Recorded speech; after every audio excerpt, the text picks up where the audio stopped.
one of the first things I do in working with deaf victims or survivors, one of the key issues is to determine how best they communicate.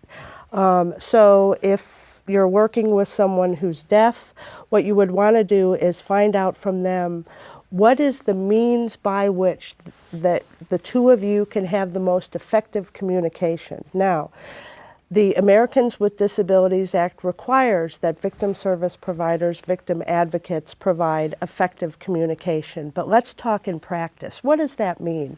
It means figuring out with that person. So if they're deaf, they might let you know through writing specifically that they need an American Sign Language interpreter.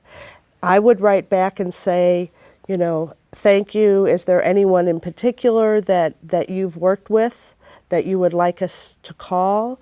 Or go ahead and call a number of different ASL interpreter organizations so that I can ensure, and advocates can ensure, that that dialogue between advocate and victim is effective.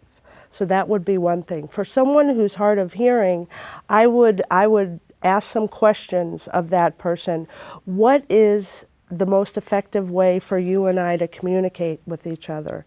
Because I want to be sure as the advocate that what I'm hearing and what we're going to be talking about, I'm understanding everything that you're needing and wanting so that you can avail yourself of the services we have to offer. So for example, depending on the nature of the communication, how long it is, and how that person communicates and how complex the information is, I might ask them, you know, is there an interpretation or translation service that would be helpful to you? Do you prefer that we write things back and forth? Would it be easier if maybe the two of us sit at the computer and we can write back and forth?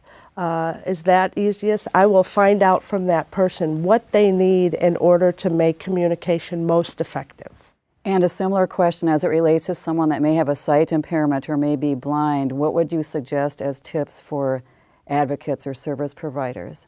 Again, I think advocates are best served by finding out from that individual what they need. What will make the communication work more smoothly and effectively for that person. So for example, often advocates will have different forms and different handouts that they're wanting to use in communicating with a victim. Well, someone with low vision or someone who's blind, what's written on paper is not necessarily going to be useful for them. So for example, if I have an informed consent form that someone needs to sign for me to be able to provide certain types of services, as an advocate, what I would ask is, you know, here's the form, I'd explain what it is, I'd have it available if that would be most useful in large print, 18, 20, 24-point font, whatever is needed if it's larger print.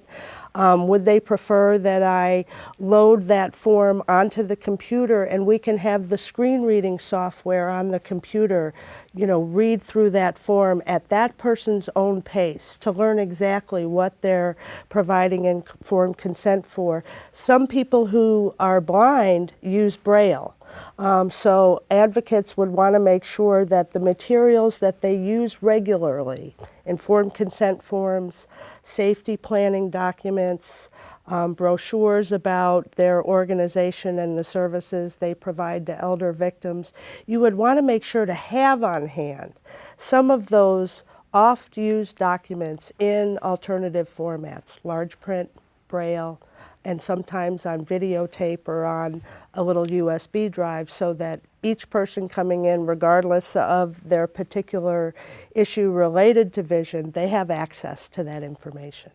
First and foremost, when you're working with an older adult, you need to be aware of the fact that you have to pace your interview with their ability to understand. So, is there a language issue?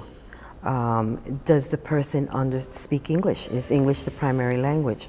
Are you using a qualified translator or interpreter as opposed to a family member who may be the alleged abuser. So that it's very important to involve, to make sure that the person understands the language. Use a language bank. Have qualified interpreters and translators. Don't rely on lay people.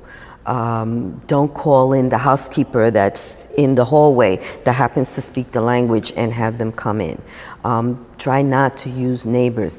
Definitely do not use children as translators. That's a sign of disrespect. The resources may be hard to get, but we have telephone language banks. You can call in. We need qualified translators when we're working with that.